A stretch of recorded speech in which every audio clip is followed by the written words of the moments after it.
Simon Peter, what is your occupation? I'm unemployed at the moment. Have you ever been employed? Yes, I was a fisherman for 23 years. Were you fired from this occupation? No, I'm self-employed. I learned as a young boy that if I'm worth $5 a day for work to one man, I'm worth $10 for work for myself. That's interesting. Why then did you give up this work? About 3 years ago, Jesus came down to the boat docks and asked me to follow him. You mean you just gave up everything and followed this total stranger? Yes. So we can assume that you too had a vested interest in this man. You gave up everything. Family, possessions, your career. But he kind of let you down, didn't he? No, he didn't. He rose from the dead and he fixed you, Romans. The witness will confine himself to answering the questions of the counsel. So, with all you had invested in this man, it is understandable that you would want to believe that he arose from the dead. Else, he would be a failure. And you would be a failure too. Your Honor, I object. The counselor is again calling for exclusion on the part of the witness. I should rephrase my question, Your Honor. Simon Peter, did you ever hear Jesus promise that he would be raised from the dead 3 days following his death? Yes, he did. Did you believe that promise? Of course.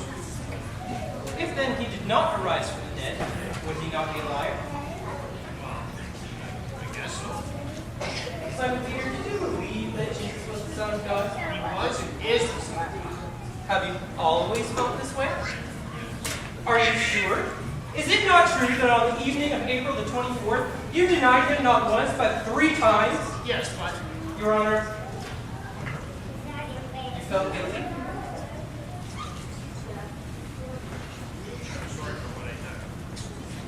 Simon Peter, from time to time, we all say things about someone we later regret, especially if that person dies. We wish we could go back, but we can't. We wish that person were alive again so that we could apologize and absolve our guilt. Your Honor, really, now this whole line of questioning is totally irrelevant. I object. Mr. Guys, would you like to explain to the court your intent with such questioning? I withdraw the question, Your Honor. I'm finished with this witness. The witness is excused.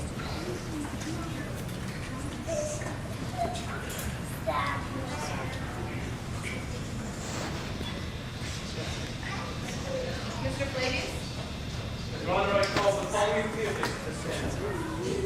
Mr. Cleopas, please stand, please.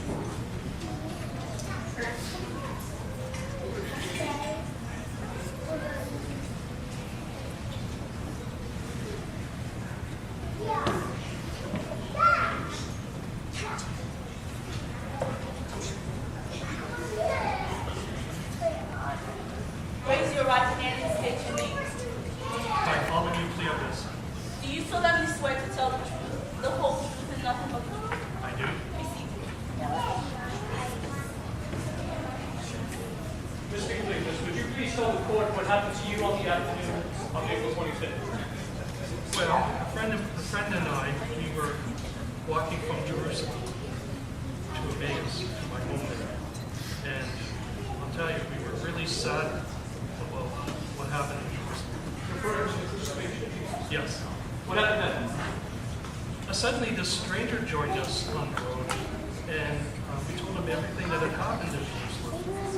We were not aware of this person, and I asked him, we invited him to have a meal with him in my home.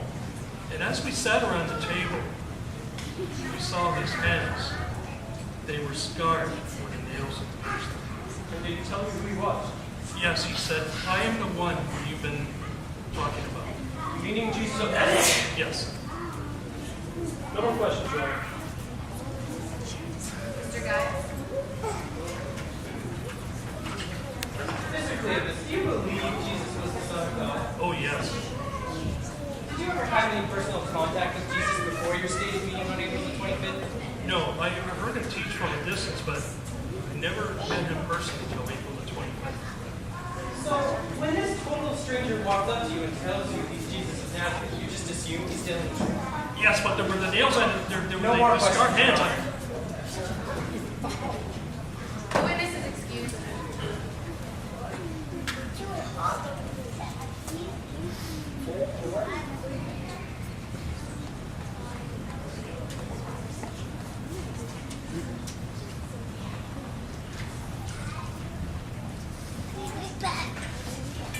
Flavius, you may call your next witness. I have one final witness, Your Honor. I call Nathaniel Thomas to the stand. Nathaniel Thomas to the stand.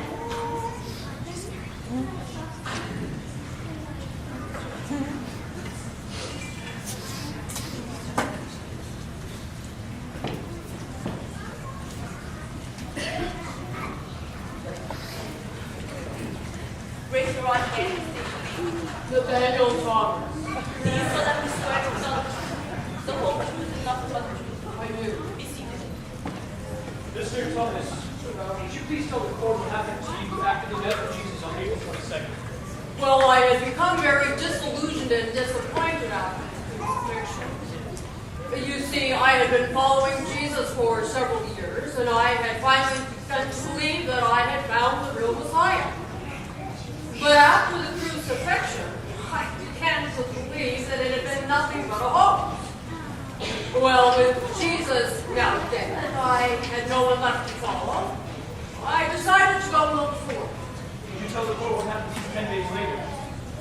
Well, before that day, I had heard wild and crazy rumors that Jesus had risen from the dead and had shown himself to some of the disciples. And then two of the disciples, they came and found me and said that they had actually seen him.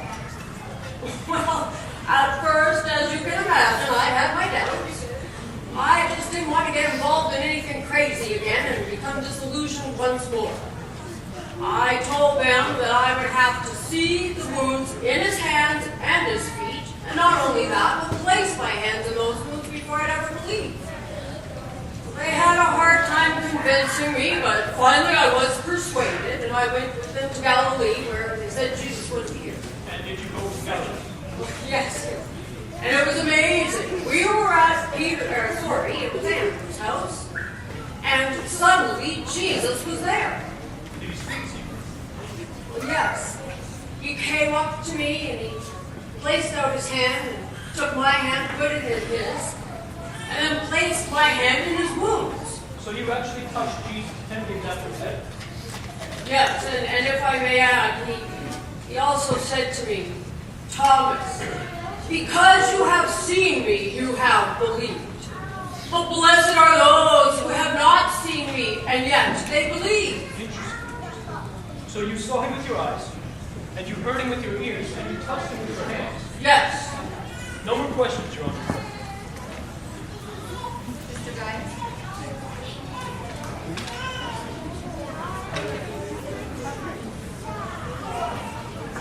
Mr. Thomas, do you believe Jesus was the Son of God? Yes, I do.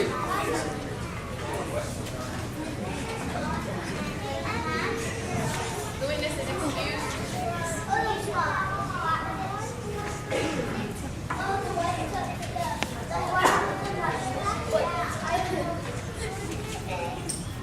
Mr. Flavius, did I understand that this is your last witness? Yes, Your Honor. Mr. Guy, you may call your first witness.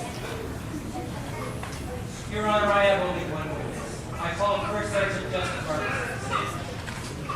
Sergeant Justin Marcus to the stand.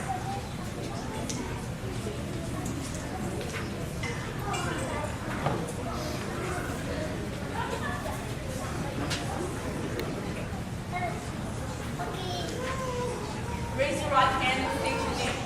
Justin Marcus. Do you solemnly swear to tell the truth, the whole truth, and nothing but the truth?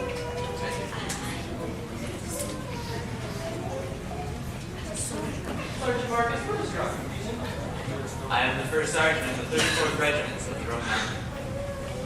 Could you now tell the court where you were on the evening of April the 24th? I was posted as a guard at the tomb of Jesus of Nazareth. Why were you assigned to this post? I was assigned to this post by Pontius Pilate, who was warned that some of the disciples of Jesus might try to steal the body from the tomb. Sergeant, your record in the services of the Roman army is above repute. However, I feel it necessary to ask the following question. While you were on duty that night, were you fully awake and alert during the entire evening? No, as a matter of fact, I wasn't. You see, I had been on guard duty the night before and didn't get much sleep. During the night, I dozed off for a couple of hours. And what happened when you awakened?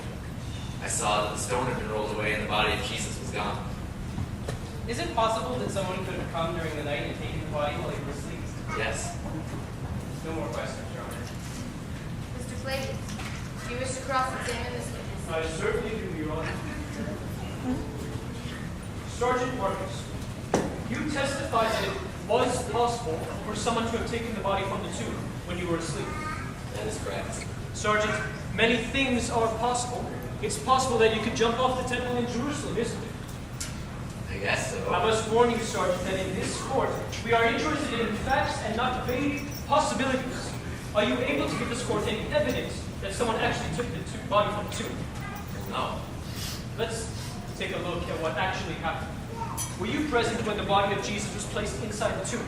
Yes. And were you present when the stone was rolled over the tomb to seal it? Yes. Did you roll that stone over by yourself?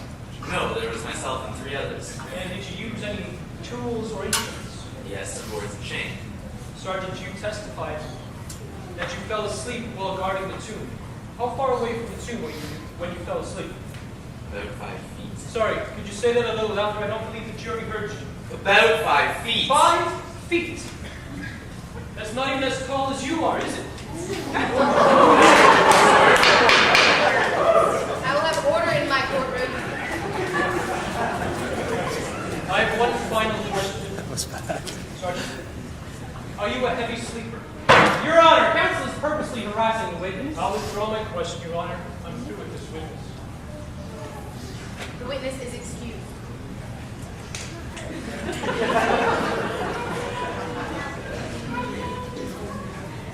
Mr. Guys, did I understand that this was your last witness?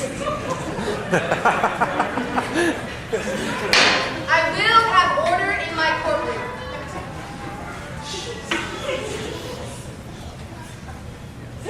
We will now do the closing remarks. Mr. Guys, you may begin.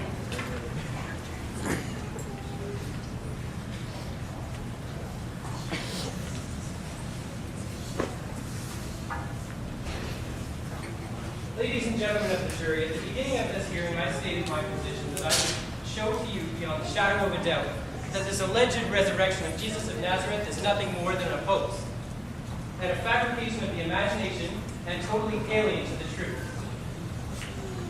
What you have seen here today is a firm documentation of my position. Now, my colleague, Mr. Flavius, has paraded his so-called eyewitnesses before you, all claiming to have seen Jesus after his death. But I warn you, the jury, that all of these witnesses have one thing in common. They all profess Jesus to be the Son of God. It is therefore evident that their testimony they have rendered here today is slanted, biased, and of a subjective nature. After investing their all in Jesus, if he failed to arise from the dead, they too would be failures. So what we have in their testimony is not an objective and factual witness, but one that simply tells us what they want to believe. Furthermore, if Jesus is alive, he is only alive in the imaginations of those who want or need to believe it. I call your attention to the fact that my colleague failed to produce one witness who was not part of this biased Christian group. Not one witness who could give an objective testimony. Finally, I contend that the real issue here is that Christians stole the body of Jesus in order to make this ridiculous claim that he was alive. His resurrection is utterly false, and I am sure you, members of the jury, who are much more interested in objective facts, will find this claim totally false. Thank you.